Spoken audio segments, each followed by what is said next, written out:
IPL-ന് തിരിതെളിയാൻ മണിക്കൂറുകൾ മാത്രം. ക്രിക്കറ്റ് ആരാധകർ ആവേശത്തോടെ കാത്തിരിക്കുകയാണ്. കിരീടത്തിനായി 10 ടീമുകൾ 13 വേദികളിലായി മാറ്റുരയ്ക്കും.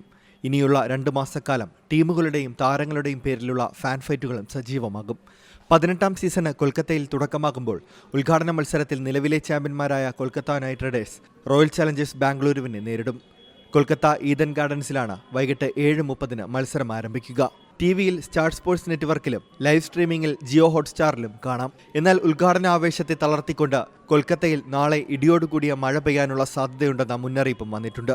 സംസ്ഥാനത്തിന്റെ പല ഭാഗങ്ങളിലും കാലാവസ്ഥാ വകുപ്പ് ഓറഞ്ച് അലർട്ട് പ്രഖ്യാപിച്ചു. Delhi Capitals, Kolkata, Lucknow, Punjab Kings, RCB ടീമുകൾക്ക് പുതിയ ക്യാപ്റ്റന്മാരുമായി എത്തുന്നുവെന്ന പ്രത്യേകത ഇത്തവണയുണ്ട്. ഹൈദരാബാദിന്റെ പാറ്റ് കമിൻസ് മാത്രമാണ് ഇത്തവണയുള്ള ഏക വിദേശ ക്യാപ്റ്റൻ. ഇത്തവണ 13 വേദികളിലും ഉദ്ഘാടന ചടങ്ങുകൾ നടത്തും. ബോളിവുഡ് താരങ്ങളടക്കം ഉദ്ഘാടന പരിപാടിയിൽ പങ്കെടുക്കും.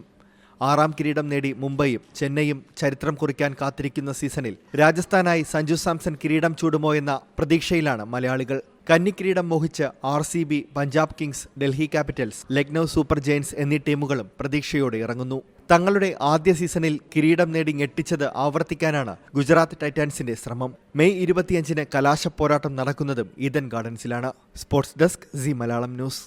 ഏറ്റവും പുതിയ വാർത്തകളും വിശേഷങ്ങളും വിരൽ തുമ്പിലറിയാൻ സി മലയാളം ന്യൂസ് എല്ലാ ഡിജിറ്റൽ പ്ലാറ്റ്ഫോമുകളിലും ലഭ്യം.